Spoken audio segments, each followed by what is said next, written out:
Mactan Cebu International Airport ang labing unang airport sa nasod nga nagamit na og bridge-mounted equipment nga di lang makapamino sa paggamit og fuel sa mga aeroplano apan makapamino usab sa carbon emissions. Siluan meron din na sa live update kabahin ini. May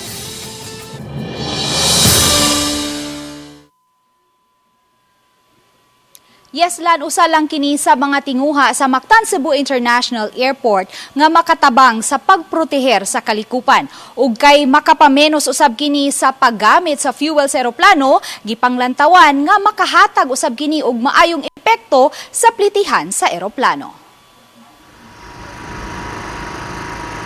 Sugod karong buwana, operational na ang 13 ka mga bridge-mounted equipment sa Mactan Cebu International Airport. Unom ni ini anaa sa domestic terminal, samtang 7 anaa sa international terminal.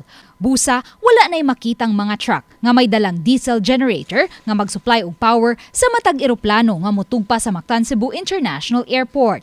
Ang bridge-mounted equipment makahatag man og supply sa kuryente sa matag eroplano, samtang gipawong ang engine niini.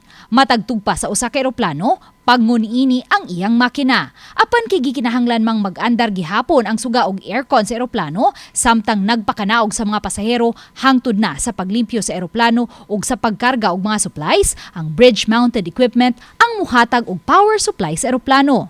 Ang yellow tube mao ang maghatag og kabugnaw ngadto sa eroplano, samtang ang linya nga color orange mo'y giagian sa power supply. The cost of keeping the air cons on and the electrical system on will reduce substantially by at least 40%. No? So hopefully that will result in cheaper fares, or the fares may not increase as much. So we are telling the airlines to please pass on the savings to the consumers.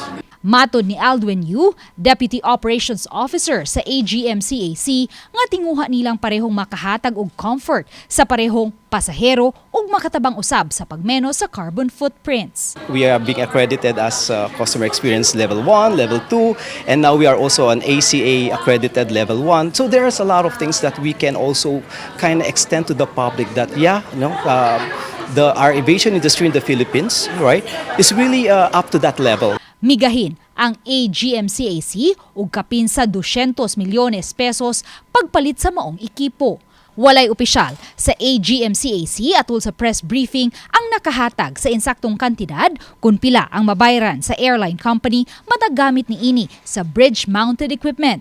Apan gipasalig nilang mas menos ang magasto sa airline company sa paggamit sa BME, itandi sa paggamit nila kaniadto sa mga trucks nga may generator sets. Let's do a simple layman's term, right? So every time that the aircraft docks in, right, so you see all this mobile around the aircraft, -2 of those. So operationally, they will not maintain the usual OPEX that they have for their mobile, right? Now it's with us. Lan sa musunod nga mga buwan, dugang mga green initiatives pa ang pasihugdahan sa Mactan Cebu International Airport aron makahatag gayud og maayong serbisyo ngadto sa mga pasahero ug makatabang usab sa pagproteher sa kalikupan. Lan? okay, salamat Luan Merondina.